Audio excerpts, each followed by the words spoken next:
আমি স্বাতিলগ্না আর আজকে আমি আরো একটি ভিডিও নিয়ে চলে এলাম আপনাদের সাথে অনেক কথা বলতে আমাদের চ্যানেল হাই শিবিনাতে। আগের দিন যখন আমি হেয়ার ফল নিয়ে ভিডিও করছিলাম তখনই আমি জানিয়েছিলাম যে আজকে যে ভিডিও হবে তার বেসিক টপিক হবে হচ্ছে অ্যাকনি, পিম্পল ও র্যাশ।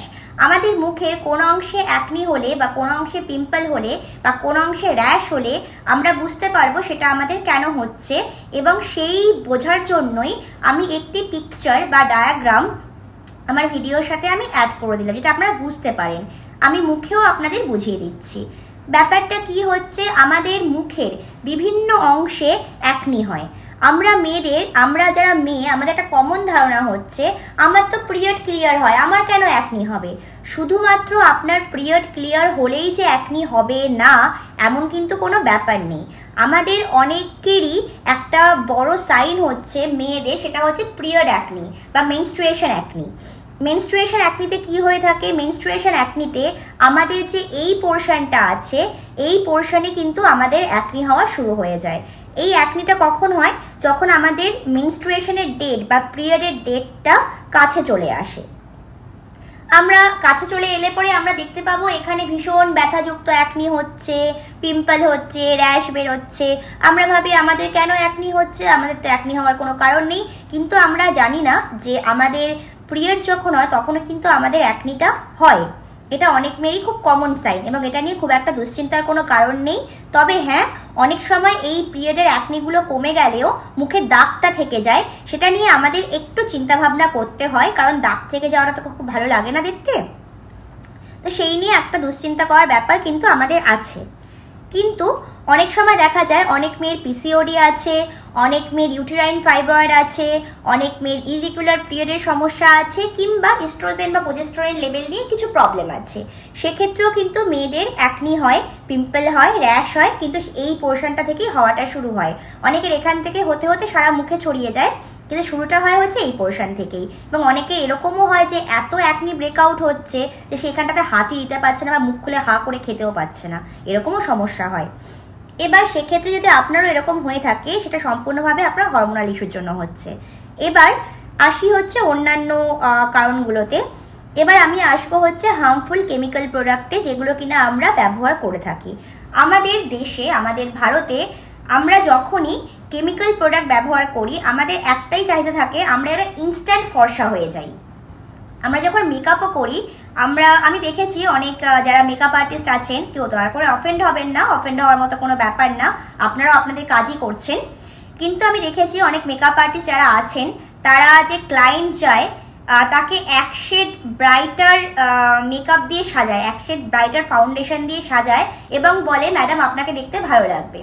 আমার যখন বউভাত হচ্ছিল আমাকেও এটা বলা হচ্ছিল যে তোমাকে না এক শেড ব্রাইটার ফাউন্ডেশন দিয়ে সাজানো হবে। আমি তখন বলেছিলাম যে না, আমাকে এক শেড ব্রাইটার না, আমাকে আমার শিবিনা ফাউন্ডেশন দিয়ে সাজান, ওটা লাস্টিং করবে। তো এই হচ্ছে ব্যাপার, এবং এরকম কিন্তু অনেকের সাথেই হয়ে থাকে। এবং আমাদের ভারতীয় মেয়েদের মাথায় খুব সুন্দর করে ঢুকিয়ে দেওয়া হয়েছে তুমি ফর্সা মানেই তুমি সুন্দরী। ফলে যে কোনো মেয়ে, আপনি যারা একটু এতটা সায়েন্টিফিক জ্ঞান যাদের নেই, যাদের বাড়ি থেকে বিয়ের জন্য খুব প্রেশার দেওয়া হয়, বা যাদের গায়ের রং একটু চাপা, যারা বাড়িতে খুব কথা শোনে চাপা গায়ের রঙের জন্য, তাদের মাথার মধ্যে খুব সুন্দর করে ঢুকিয়ে দেওয়া হয় তোমাকে ফর্সা হতে হবে। যদি বাড়িতে কোনো চাপা গায়ের রঙের মেয়ে জন্মে যায়, আমি এটাও শুনি তাকে চা খেতে দেওয়া হয় না, কফি খেতে দেওয়া হয় না, কারণ তার গায়ের রং নাকি আরও চেপে যাবে। তো এরকম একটা মানসিকতা নিয়ে আমরা যুগের পর যুগ কিন্তু চলে আসছি, এবং এই মানসিকতার কিন্তু বেসিক্যালি কোনো উন্নতি নেই। আমরা যখন রবিবার দিনের পাত্রপাত্রী বিজ্ঞাপন দেখে, আমি তো ওটাকে বাজার বলি কিন্তু ভিডিওতে ওটা বলা উচিত না, তাই আমি বিজ্ঞাপন বললাম। তো পাত্রপাত্রীর বিজ্ঞাপন যখন আমি দেখি, সেখানে আমি দেখি যে অনেক পাত্রর মা বাবারাই বা ফ্যামিলিরাই বা পাত্র হয়তো নিজেই ঘরোয়া, গৃহকর্মে নিপুণা, সুশিক্ষিতা এবং ফর্সা। অনেকে তো এটাও মেনশন করে দেয় যে ভার্জিন লাগবে, তো সেটা আমি বাদ দিলাম, সেটা যার যার চয়েস, কিন্তু ফর্সা হতে হবে। তো আমি এটাই বুঝি না, আপনি যখন বাড়িতে বিয়ে করে বউকে নিয়ে রান্না করিয়ে তাকে তার গায়ে ট্যান ফেলবেনি, তো আপনার ফর্সা বা কালো দিয়ে কি দরকার? মানুষটা কেমন সেটা খুঁজুন না। তো তো যাই হোক, আমাদের যেটা অ্যারেঞ্জ ম্যারেজের মার্কেট, সেখানে অনেক কিছুই, অ্যারেঞ্জ ম্যারেজের বাজারে অনেক কিছুই হয়। ছেলেদের ফর্সা মেয়ে দরকার, ছেলের মা বাবাদের ফর্সা মেয়ে দরকার, ঠিক তেমনই মেয়ের বাড়ির লোকেরও সরকারি চাকরি করা ছেলে, মোটা মাইনের বেতন পাওয়া ছেলেদেরও দরকার। তো এগুলো চলে, এগুলো নিয়ে বেশি কিছু বলে লাভ নেই। কিন্তু সমস্যাটা হচ্ছে কি জানেন তো, এই যে আমরা ফর্সা হওয়ার দৌড়ে যে আমরা দৌড়াই, এই দৌড়াতে গিয়ে আমরা আমাদের মুখে এমন অনেক কিছু মেখে ফেলি যা আমাদের মাখাটা উচিত না, যা আমাদের স্কিনটাকে ড্যামেজ করে দেয়। আমি একবার একটা মেডিকেল স্টোরে গিয়েছিলাম কিছু ওষুধপত্র কিনতে। সেখানে আমার পাশে একটা 21-22 বছরের মেয়ে এসেছিল, যে এসে মেডিকেল স্টোরে সবার আগে জিজ্ঞেস করছিল যে কাকু ওই ইনস্ট্যান্ট ফর্সা হওয়ার ক্রিমটা আছে, ইনস্ট্যান্ট ফেয়ারনেস ক্রিমটা আছে? তো ওখানে লোকটা বলল যে হ্যাঁ আছে। এবং আমি দেখলাম যে আমি মেয়েটাকে জিজ্ঞেস করলাম যে আমি তো তোমার যে এটা মেডিসিনটা নিচ্ছ, যে ক্রিমটা তুমি নিচ্ছ, আমি কি দেখতে পারি? তো মেয়েটা আমাকে দেখালো, আমি দেখলাম তার মধ্যে একটা স্টেরয়েডের নাম মেনশন করা আছে। সেই নামটা আমি এখানে বলছি না, আপনারা অনেকেই হয়তো সেই স্টেরয়েড দেওয়া ক্রিমটা ব্যবহার করে থাকেন ফর্সা হওয়ার জন্য। তো যে কোনো স্টেরয়েড দেওয়া ক্রিম মাখলে আপনার প্রথম খুব উজ্জ্বল লাগবে মুখটা, তারপর আস্তে আস্তে আপনার স্কিন ড্যামেজ হতে থাকবে, আপনার স্কিন লেয়ার পাতলা হয়ে যাবে, আপনার অ্যালার্জি হবে, এবং আপনার এমন অ্যালার্জি হবে যেটা কিনা কমানো সাধ্য হয়তো ভগবান ছাড়া কারণে। তো এই জিনিসগুলো হয়ে থাকে। তো যেটা হয়ে থাকে, আমি দেখলাম যে ও একটা এরকম স্টেরয়েডের ক্রিম ব্যবহার করেছে। এবং আমি যখন আরও কয়েকটি মেডিকেল স্টোরে ঘুরলাম, কারণ আমাদের যেহেতু মার্কেট রিসার্চ করতেই হয় মানুষের কাস্টমারদের চাহিদা কী, যেমন আরও কয়েকটি মেডিকেল স্টোরে ঘুরলাম, সেখানে ঘুরে আমি দেখতে পেলাম যে ওই ক্রিমটা আরও কয়েকটি মেডিকেল স্টোরে রং রমিয়ে বিক্রি হচ্ছে। তো মানুষ ফর্সা হতে খুব ভালোবাসে, কারণ বেকার তো বলে লাভ নেই, সবাই চায় যে ফর্সা হতে হবে আমাকে। এবার আপনি যে গায়ের রং নিয়ে জন্মেছেন, যদি আপনার ট্যান পড়ে, সেই ট্যানটাকে আপনি ক্লিয়ার করতে পারবেন এবং তার জন্য আপনার ব্রাইটনেস আসবে, সেটা আপনার অ্যাকচুয়াল ব্রাইটনেস। কিন্তু আপনি যে গায়ের রং নিয়ে জন্মেছেন, আপনি যদি শ্যামলা গায়ের রং নিয়ে জন্মান, আপনি যদি কালো হয়ে জন্মান, বা আপনি যদি ফর্সা হয়ে জন্মান, এটা আপনার হাতে নেই, এটা আপনাকে প্রকৃতি দান করেছে। তো এটা আপনার হাতে নেই, এটা আপনার হাতে কখনো হতেও পারে না। সেক্ষেত্রে আপনি যদি জোর করে ভাবেন যে আমি এরকম আমার স্কিন টোন আছে, আমি এটাকে ফর্সা করে ফেলবো, সেটা কিন্তু কখনোই পসিবল না। সেটা কোনো ক্রিম, কোনো কোম্পানি আপনাকে দিতে পারবে না। আমরা তো পারবোই না, এবং আমি কখনো ফেয়ারনেস ক্রিম বানাবোও না, আমার কোনো ইচ্ছেও নেই। এবং অন্যান্য কোনো কোম্পানি, সেও কিন্তু আপনাকে এই ফেয়ারনেসটা প্রোভাইড করতে পারবে না, এবং এটা কখনো সম্ভব হয় না। আপনার যা গায়ের রং, আপনার তাই গায়ের রং থাকবে। আপনি যে গায়ের রং নিয়ে জন্মেছেন, সেই গায়ের রং আপনি যখন মারা যাবেন ততদিন অবধি একই গায়ের রং আপনার থাকবে। এবার ফেয়ারনেস ট্রিটমেন্ট অনেক সেলিব্রিটিরা করেন, তারা অনেক রকম কসমেটিক সার্জারি করেন, ফেয়ারনেস ট্রিটমেন্ট করান, সেগুলো তারা মেনটেন করেন এবং এর জন্য তারা রীতিমতো পেমেন্ট পান। দীপিকা পাড়ুকোন থেকে শুরু করে অনেক যারা শ্যামবর্ণ নায়িকারা আছেন, তারা অনেকেই ফেয়ারনেস ট্রিটমেন্ট করিয়েছেন। বিপাশা বসুকে বাদ দিয়ে, উনি করাননি, উনি বাদে সবাই মোটামুটি করিয়েছেন। এরা কিন্তু এই ফেয়ারনেস ট্রিটমেন্ট করে স্কিনকে মেনটেন করার জন্য পেমেন্ট পান, আপনি কিন্তু সেটা পান না। তো আপনার স্কিনে স্টেরয়েড মাখাটা খুব বোকামি, কারণ আপনাকে পেমেন্ট কে করবে? আপনারটা আপনাকেই সামলাতে হবে। তাহলে আপনি এরকম একটা স্কিন ক্যান্সারের ঝুঁকি আপনি কেন নেবেন? তো সে যা হোক, তো আমি দেখেছি এরকম ইনস্ট্যান্ট ফেয়ারনেস ক্রিম ব্যবহার করে। মেকআপ যারা আছে, খুব হেভি মেকআপ ইউজ করেন যারা, তারা হেভি মেকআপগুলোকে ইউজ করার পরে সেটাকেও আবার যখন আপনারা রিমুভ করছেন, সেটাকেও আপনার কেমিক্যাল দিয়ে রিমুভ করছেন। তাহলে আপনার কেমিক্যাল গেল হচ্ছে একটা পোর্শন, যেখানে আপনি হেভি কেমিক্যালের মেকআপ ইউজ করছেন। দেন আপনি যখন মেকআপটাকে রিমুভ করছেন, তখন আপনি আবার তার মধ্যে কেমিক্যাল দেওয়া প্রোডাক্ট ইউজ করছেন। তাহলে আপনার স্কিনে দুবার কেমিক্যাল প্রোডাক্ট ব্যবহার হলো। ফলে কি হচ্ছে, আপনার স্কিনের লেয়ার কিন্তু পাতলা হচ্ছে।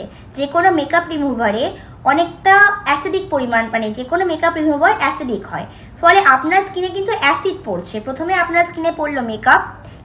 বেসিক্যালি আপনার মেকআপ সবসময় পিএইচ মেনে হয় না। পিএইচ মেনে মেকআপ কেন হয় না? কারণ যত আপনি পিএইচ মেনে মেকআপ করতে যাবেন, আপনি যত লং লাস্টিং মেকআপ ব্যবহার করবেন, বা যত আপনি ধরে নিন যে আপনাকে একদম সাদা করে দেবে, একদম ধপধপে সাদা করে দেবে, এরকম টাইপের আপনি ব্যবহার করবেন, তখন সেখানে আপনার পিএইচ মেনটেনটা হয় না। ফলে কি হচ্ছে, আপনার স্কিন একবার অতিরিক্ত কেমিক্যাল ফাউন্ডেশন ব্যবহার করলো, দেন আপনার স্কিন আবার অতিরিক্ত কেমিক্যাল মেকআপ রিমুভার ব্যবহার করলো, ফলে আপনার স্কিনের কি লেয়ারটা পাতলা হচ্ছে। যে কারণে অ্যাকনি বা পিম্পল বা র্যাশ হওয়াটা খুব স্বাভাবিক ঘটনা এবং সেটা হচ্ছে। এবার এটা কেন হচ্ছে? এটা হচ্ছে যে আপনি যখন হেভি মেকআপ করছেন বা আপনি যখন মেকআপ করছেন, হেভি করুন বা লাইট করুন, আপনার যে পোর্সগুলো আছে পোর্সগুলো আটকে যাচ্ছে। এবার পোর্সগুলো আটকে যাওয়ার ফলে কি হচ্ছে, যেহেতু আপনার পোর্সগুলো আটকে যাচ্ছে, যেহেতু আপনার যে মুখের যে ন্যাচারাল যে অয়েল সিক্রেশন সেটা হচ্ছে না, ফলে আপনার ক্ষেত্রে আপনার যে পোর্সগুলো আটকে গিয়ে আপনার র্যাশ, পিম্পল বা অ্যাকনি অনেক কিছু হচ্ছে। অ্যাকনি, পিম্পল, র্যাশের মধ্যে পার্থক্য কি? র্যাশগুলো একদম হয় গুড়ি গুড়ি, পিম্পল হয় ব্যথা ছাড়া, কিন্তু নর্মালি ওটা ফোলা হয়ে থাকে, যেটা আমি ব্রোডও বলে থাকি। আর অ্যাকনি হচ্ছে ফোড়া। অ্যাকনি সবসময় ব্যথাযুক্তই হবে এবং অনেকের পিম্পল, অ্যাকনি, র্যাশ সব একসাথে গুলিয়ে ঘেটে ঘ করে বসে থাকেন, সেটা করবেন না। তো আপনার যদি এই পোর্শনটাতে আপনার যদি অ্যাকনি, পিম্পল বা র্যাশ বেরোয়, তাহলে সেটা আপনি ধরে নেবেন শুধুমাত্র আপনার সেটা হচ্ছে আপনি এমন কোনো স্কিন কেয়ার প্রোডাক্ট ব্যবহার করছেন যা আপনার স্কিনের জন্য যাচ্ছে না, অথবা আপনার কোনো রকম অ্যালার্জি আছে। অ্যালার্জি আমাদের সবারই কিছু না কিছু ব্যাপারে অ্যালার্জি আছে। যেমন অনেকের অ্যালার্জি থাকে হচ্ছে বালিশের কভারে। আমরা ভাবি বালিশের কভারে কি করে অ্যালার্জি হতে পারে, তো বালিশের কভারেও অনেকে অ্যালার্জি থাকে, বালিশেও অ্যালার্জি থাকে। অনেকে আছে যাদের বেডশিট একদিনে দুদিন সেই বেডশিটে ঘুমালে পরে সেখান থেকে তাদের র্যাশ, পিম্পল বেরোনো শুরু হয়ে যায়। তো আমাদের অ্যালার্জি, অনেকের ফুড অ্যালার্জি আছে, অনেকের ফাস্ট ফুড অ্যালার্জি আছে, অনেকের চিজে অ্যালার্জি আছে, প্রনে অ্যালার্জি আছে, এরকম বহু কিছু খাবার, বহু কিছু জামা কাপড়। অনেকের আবার শুধুমাত্র চুলটাই মুখে লাগলে অ্যালার্জি হয়ে যাচ্ছে, স্কিনটা এরকম টাইপের হয়ে যাচ্ছে। তো এরকম বহু কিছুতে অ্যালার্জি আমাদের আছে, কিন্তু আমরা সেগুলো বুঝি না। অনেকের বাড়িতে বেড়াল আছে, বেড়ালের আমার যেমন বাড়িতে আমার অনেকগুলো মণি আছে চার পেয়ে, তো ওদের পশমে আমার আগে অ্যালার্জি হতো, এখন সেটা কমে গেছে। কিন্তু একটা সময় ওদের পশমে যখন ওরা নতুন ছিল, একদম পুচকে পুচকে ছিল, যখন আমার জীবনে প্রথমবার আমার রনি আসে, সেই সময়টা কিন্তু আমার ভয়ানক ফার অ্যালার্জি হতো। তারপরে রনির সাথে এত বছর ধরে আছি, রনি আছে, রিনি আছে, আরও অনেকগুলো মণি আমার বাড়িতে আছে, সবার থাকতে থাকতে আমার এই ফার অ্যালার্জিটা কমে গেছে, হয়তো আমার শরীর অ্যান্টিবডি ক্রিয়েট করে ফেলেছে। কিন্তু অনেকের আছে যাদের বেয়ালের পশমে অ্যালার্জি হয়, অনেকের পাখির পালকে অ্যালার্জি হয়, অনেকের হয়তো এইসব বাদ দিয়ে হয়তো অন্য কোনো কারণে অ্যালার্জি হচ্ছে। আপনার কোন জিনিসে অ্যালার্জি, অনেক কাছে ডাস্ট অ্যালার্জি হয়। তো আপনার এক্স্যাক্টলি কোন কারণে অ্যালার্জি হচ্ছে আপনাকে সেই জিনিসটাকে আইডেন্টিফাই করতে হবে সবার আগে। যদি আইডেন্টিফাই করতে পারেন তাহলে দেখবেন যে সেই টপিকটার উপরে আপনি কাজ করতে পারছেন। আমার কাছে যে একটা কমপ্লেন এসেছিল যে একজন মহিলা আমাকে বলছেন যে দিদি আমি তো আপনার শিবিনার প্রোডাক্ট ব্যবহার করছি, আমার তো অ্যাকনি কমছে না, আমি কি করব, আমার অ্যাকনি অল্প অল্প কমছে, অ্যাকনি কমে যাচ্ছে আবার হচ্ছে। তা আমি অনেকগুলো কোয়েশ্চেন করলাম, তার মধ্যে সবার আগে অনেক একটা কোয়েশ্চেন করলাম যে আপনি বেডশিট কদিনে চেঞ্জ করেন আর পিলো কভার কদিনে চেঞ্জ করেন। তো উনি আমাকে বললো আমার এক একটা পিলো কভার 15 দিন যায়। আমি ওনাকে শুধুমাত্র বললাম আপনি আমাদের শিবিনার প্রোডাক্ট যেমন ইউজ করছেন তেমন করুন, তার সাথে আপনি 2 দিন অন্তর অন্তর পিলো কভারটা চেঞ্জ, বেডশিটটা নাও করে থাকেন 2 দিন অন্তর অন্তর পিলো কভারটাকে চেঞ্জ করুন, হতে পারে আপনার পিলো কভারে কোনো প্রবলেম হচ্ছে।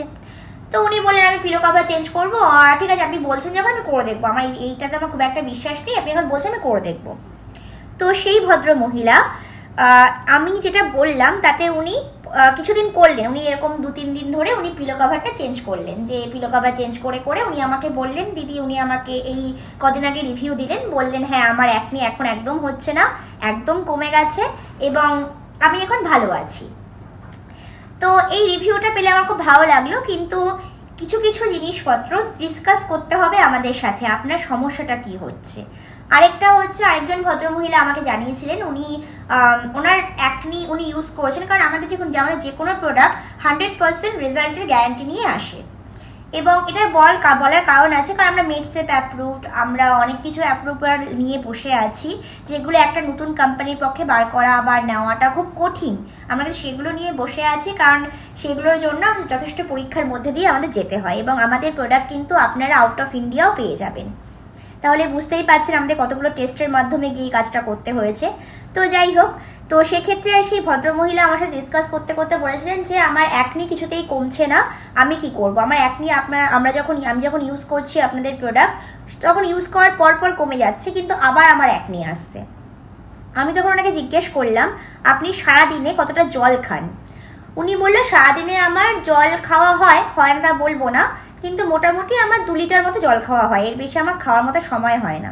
তো আমি ওনাকে বললাম আপনি একটা কাজ করুন, আপনি জল খাওয়াটা সামান্য বাড়িয়ে দিন। আমার মনে হয় যে 2 লিটার জল তো এনাফ না মানুষের জন্য, আপনি চেষ্টা করুন অ্যাটলিস্ট 3 লিটার জল খেতে। তো উনি জল খেলেন, উনি এখন ওনার অ্যাকনিও কমে গেছে। তো এরকম যে ব্যাপারগুলো আছে যে আমাদের অ্যাকনি কিন্তু সবার এক কারণে হয় না, অ্যাকনি নানা রকমের ডিহাইড্রেশনের জন্য। আর আমাদের ব্যাপারটা হচ্ছে আমাদের সবার ডিফারেন্ট কারণে অ্যাকনি হয়। আমাদের সবার কিন্তু অ্যাকনি হওয়ার কারণগুলো কিন্তু আলাদা। আমরা কিন্তু কখনোই এটা কখনো ভাবতে পারি না যে আমি আর আমার বোন দুজনের আমাদের অ্যাকনি হচ্ছে, তো আমরা একটাই প্রোডাক্ট নিলে আমাদের হয়ে যাবে, আমরা একটাই লাইফস্টাইল মেনটেন করব, তাতে আমার দুজনেরই অ্যাকনি কমে যাবে। একদমই না। আপনাকে অ্যাকনির জন্য আমাদের শিবিনার প্রোডাক্ট ব্যবহার করতে হবে, তার পাশাপাশি আপনার যে অ্যাকনির যে কারণ তা কিন্তু আমাদের সাথে ডিসকাস করতে হবে। যেমন হচ্ছে অনেকের আছে এরকম যে অনেকের আছে হেয়ার প্রোডাক্ট থেকে অ্যাকনি হচ্ছে। হেয়ার প্রোডাক্ট থেকে অ্যাকনি কিভাবে হচ্ছে? অনেকের আছে ড্যান্ড্রফ, হেয়ার প্রোডাক্ট ইউজ করে ড্যান্ড্রফ কমছে না এবং সেই ড্যান্ড্রফ মুখে পড়ছে, কপালে পড়ছে, ফলে এই পোর্শনটাতে অ্যাকনি হচ্ছে, গালে অ্যাকনি হচ্ছে, এগুলো হচ্ছে। অনেকের আবার ক্ষেত্রে কি হচ্ছে, তারা এমন কোনো কেমিক্যাল প্রোডাক্ট ব্যবহার করছে যা প্রচণ্ড রকমের হার্মফুল কেমিক্যাল দিয়ে তৈরি। তো সবসময় কিন্তু হার্মফুল কেমিক্যাল দিয়ে তৈরি প্রোডাক্ট কিন্তু মেনশন করা থাকে না, ফলে কাস্টমার বুঝতে পারে না। আর আজকালকার দিনে তো মার্কেটিংয়ের বাজার, ফলে কাস্টমার সেটা নিয়ে কাস্টমার সেটা ব্যবহার করছে। ব্যবহার করার ফলে কি হচ্ছে, সেই চুল যখন মুখে আসছে, সেই চুল যখন আমাদের শরীরে কোনো অঙ্গ প্রত্যঙ্গে লাগছে, আমাদের অ্যাকনি বেরিয়ে যাচ্ছে, আমরা বুঝতে পারছি না কেন হচ্ছে। তো এরকম যদি কারো অ্যাকনি হয়ে থাকে সেক্ষেত্রে সবার আগে আমাদের হেয়ার প্রোডাক্টটাকে চেঞ্জ করতে হবে, তার সঙ্গে তাকে আমাদের ফেস প্রোডাক্টগুলো সাজেস্ট করতে হবে। তো এরকম অনেক কারণে অ্যাকনি হয়। যে কারণে আপনার অ্যাকনি হচ্ছে সে কারণটাকে ডায়াগনোসিস করতে হবে। যেমন যদি কারো হরমোনাল কারণে অ্যাকনি হয়ে থাকে, তো সেই কারণে সবার আগে তাকে সেই হরমোনাল কারণটাকে রিজলভ করতে হবে। তার জন্য আমাদের বিভিন্ন রকমের গামিজ আছে। আর যদি আপনার প্রবলেম অনেক বেশি বড় হয়ে থাকে তাহলে গামিজে কমবে না, আপনাকে ডাক্তারের কাছে যেতে হবে। আর যদি আপনার প্রবলেম হেভি কেমিক্যালে হয়ে থাকে, হেভি কেমিক্যালযুক্ত মেকআপ ব্যবহার করার জন্য হয়ে থাকে, কোনো অ্যালার্জির জন্য হয়ে থাকে, তাহলে সেক্ষেত্রে আপনাকে হেভি মেকআপটাকে বন্ধ করতে হবে। আপনাকে তাহলে সেটাকে অর্গানিক প্রোডাক্ট দিয়ে রিপ্লেস করতে হবে। এবং তারপরে যদি আপনার কোনো অ্যালার্জি, কোনো খাবার অ্যালার্জি, কোনো কারণে অ্যালার্জি হয়ে থাকে, সেই অ্যালার্জির কারণটাকে আপনাকে সবার আগে বন্ধ করতে হবে এবং তারপরে অ্যাকনি প্রোডাক্টগুলোকে ইউজ করতে হবে এবং তার সঙ্গে অ্যাকনি প্রোডাক্টগুলোকে ইউজ করতে হবে। এবার যদি আপনার কারণ হয়ে থাকে হেয়ার প্রোডাক্টের জন্য বা আপনার ড্যান্ড্রফের জন্য, তাহলে সেক্ষেত্রে আপনাকে আগে ড্যান্ড্রফটাকে দূর করতে হবে, আপনার আপনার ড্যান্ড্রফটাকে দূর করতে হবে, আপনার হেয়ার প্রোডাক্টটাকে চেঞ্জ করতে হবে, তারপরে আপনার অ্যাকনি প্রোডাক্টগুলোকে ব্যবহার করতে হবে বা তার সঙ্গে আপনাকে অ্যাকনি প্রোডাক্টগুলো ব্যবহার করতে হবে। এবার অনেকের সমস্যা হচ্ছে যে অ্যাকনি দাগ থেকে যায় মুখে। অনেক সময় তো এরকমও হয় যে অ্যাকনি কমে গেছে, পিম্পল কমে গেছে, র্যাশ কমে গেছে, কিন্তু দাগটা রয়ে গেছে। সেক্ষেত্রে আমাদের যে অ্যাকনি শিল্ড প্রোডাক্টগুলো আছে সেগুলো আপনাদের ব্যবহার করতে হবে। এবং যদি কারো দাগ অনেক বছর পুরনো হয়ে থাকে তাহলে সেক্ষেত্রে আমাদের যে কোলাজেন বুস্টার প্রোডাক্টগুলো আছে সেগুলো ব্যবহার করতে হবে। এবার এখানেই হচ্ছে আমাদের কথা যে আপনার অ্যাকনি হয়েছে, তাহলে কোন অ্যাকনির জন্য আপনি কি ব্যবহার করবেন। আমাদের তো অনেকগুলো প্রোডাক্ট আছে, আর অ্যাকনি শিল্ড তো সবার ওপর কাজ নাও করতে পারে। সেক্ষেত্রে যদি আপনার হরমোনাল অ্যাকনি হয়, যদি আপনার এখানে হেভি মেকআপ জনিত অ্যাকনি হয়, বা যদি আপনার অ্যালার্জি জনিত অ্যাকনি হয়, বা যদি আপনার হেয়ার প্রোডাক্টের জন্য অ্যাকনি হয়, তাহলে তার জন্য আমাদের যে অ্যাকনি শিল্ড প্রোডাক্ট আছে তা আপনারা একদম চোখ বুঝে ব্যবহার করতে পারেন, 100% রেজাল্ট পাবেন এবং সেটা সম্পূর্ণভাবে আমরা গ্যারান্টি দিয়ে থাকি। কিন্তু যদি আপনার স্কিনের আপনি অনেক বছর ধরে কেমিক্যাল প্রোডাক্ট ব্যবহার করে যাচ্ছেন এবং সেই কারণে আপনার অ্যাকনি হচ্ছে, তাহলে কিন্তু আপনার কোলাজেন বুস্টার ব্যবহার করতে হবে, কারণ সেটা কিন্তু একমাত্র আপনার অ্যাকনি কমানোর উপায়। এটা হচ্ছে এক্সটার্নাল ফর্মুলা। এবং তার সাথে আপনাকে কিন্তু হাইড্রেটেড থাকতে হবে, সবসময় জল খেতে হবে, ফল খেতে হবে, সুস্থ থাকতে হবে। এগুলো আপনাকে করতেই হবে, না করলে কিন্তু হবে না। এগুলো আপনাকে প্রপারলি ডায়েট মেনটেন করতে হবে। আমি শিবিনার অ্যাকনি শিল্ডের অর্গানিক প্রোডাক্ট মাখলাম আর সারাদিন বসে জাঙ্ক ফুড, ফাস্ট ফুড, ফুচকা, আমি পিৎজা সব খেয়ে বেড়ালাম, তাহলে কিন্তু আপনার অ্যাকনি কমানোর সাধ্য আমাকে বেটে মাখলেও আপনার কমবে না। তো বেসিক্যালি আপনাকে আপনার ওপরে নজর রাখতে হবে, আপনাকে ইন্টারনালি সুস্থ হতে হবে, এক্সটার্নালি শিবিনাকে ব্যবহার করতে হবে 100% রেজাল্টের জন্য। তো আশা করি আমাদের ভিডিও যদি আপনার ভালো লেগে থাকে ভিডিওটি সবার সাথে শেয়ার করবেন, লাইক কমেন্ট করে পাশে থাকবেন এবং চ্যানেলটিকে সাবস্ক্রাইব করতে ভুলবেন না, কারণ এই চ্যানেলে কিন্তু এরকম আরও অনেক ইনফরমেটিভ ভিডিও আসতেই থাকবে। আজকের মতো শুভরাত্রি, সবাই খুব ভালো।